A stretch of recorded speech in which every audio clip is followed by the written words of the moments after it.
Hey, what's up YouTube? What's going on? In today's new video, what I wanted to discuss with you guys is something that we can learn about astronauts and their return to Earth after prolonged space travel or space flight. So it's pretty well known that astronauts who return to Earth after a prolonged space travel, they are at a greater risk for a lower back injury, specifically a disc-related issue. And the primary reasoning for this is because these astronauts are staying in an environment that is not normal to them for a prolonged period of time. So different physiological changes are going to occur within their body. So to explain this in further detail, if we were to compare Earth versus space, in space we don't have the same stability requirements. So a lot of our muscles may become weaker, our muscle volume may go down just because we don't have the same stability and demands as we would on Earth in terms of doing certain activities, whether it's weightlifting, walking, or running. So a lot of those muscles may become weakened, and this may alter the position or posture of our spine in the prolonged period of time of being in space. Now, while being in space, this may not cause any issues during the time there. The issue really becomes when these astronauts would return to Earth. So what you'll end up seeing is when they return to Earth now, is that they would present with maybe weakened muscles, a lot of their stabilizer muscles, maybe specifically multifidus, other core stabilizers, whether that's quadratus lumborum or rectus abdominis, external, internal obliques. A lot of the muscles that surround the core may become weak or their muscle volume may be reduced.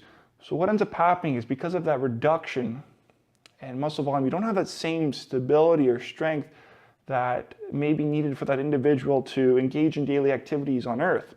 So what ends up happening now is that the compression forces or various forces placed on the spine, whether that's when they bend over, when they run, or when they load their spine, they may be higher now because those muscles are weak and they can't contribute to stabilizing the spine. So we have to rely on a lot more passive restraints, such as our ligaments and our discs, for no better terms. Because a lot of those active restraints, such as our muscles and tendons, cannot really do their job as well because they have become weak from being in space for a long period of time. Now, with that being said too, also from being in space is that our discs will also become hyperhydrated. So for no better terms, the discs will absorb a lot of fluid. And so when they absorb a lot of fluid, they become hyperhydrated. So it's almost like you take a balloon and fill it up to the point where it's just about to burst, but it's not quite there. So you have really pressurized that balloon. There's a lot of pressure inside. So when there's a lot of pressure inside, this can cause a lot of stress to the spine and to the vertebra when being in that position for a prolonged period of time. Because now that may affect different loading patterns or different mechanical properties of the spine. And so being in that hyperhydrated state for that long period of time could cause some maybe issues with the end plates to occur or to the vertebra. Really kind of depends, but that's just another reasoning as to why maybe astronauts could be at a greater risk for injury as well, because of that hyperhydrated state that they're consistently in for a long period of time.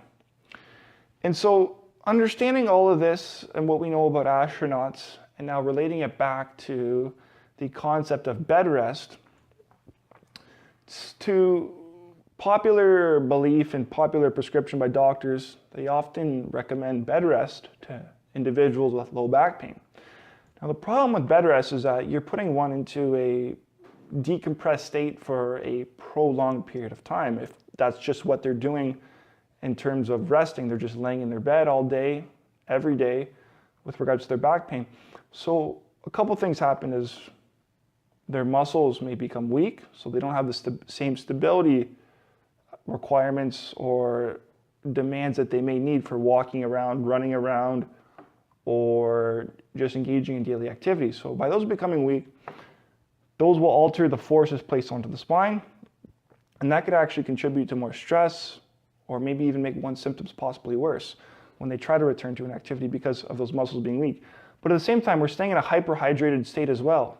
So those discs are going to be like a balloon that is filled up with a lot of air and very pressurized, and that can create a lot of stress in terms of the vertebrae and maybe to the end plates. And that can pose some problems in the long term if maintained for a prolonged period of time, because one individual may experience backache now, and it's why some individuals may experience backache for that matter, because of just being in that hyperhydrated state and not engaging in any compressive activity, such as when they're walking around or loading their spine for that matter. So I just wanted to mention that because I was reading a research study today that was published in the Journal of Spine, or the Spine Journal, and they were looking at astronauts and looking at kind of the mechanism responsible for why a lot of these astronauts end up with lower back problems when they return to Earth after prolonged space travel. And their main finding was primarily revolved around muscles becoming weak. But what they also found was that from astronauts being in space for a prolonged period of time, it caused an alteration in their spine posture and mechanics. And so they assumed more of a flattened back posture, so they lost normal lordosis. So when you lose normal lordosis, the compressive forces placed through the spine are now going to be altered.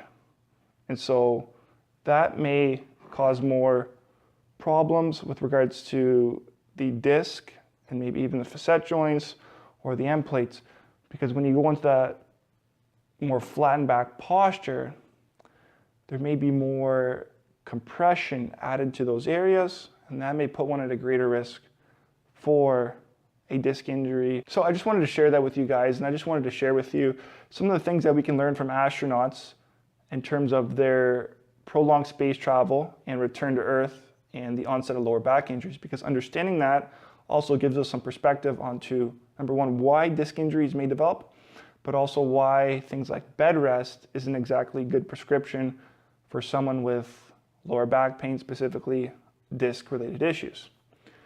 So that's all I wanted to share with you guys. Have any questions, comments, please leave them below. And with that, we'll wrap it up for this video today. And I wish you guys all the best and a successful and productive day, and take care.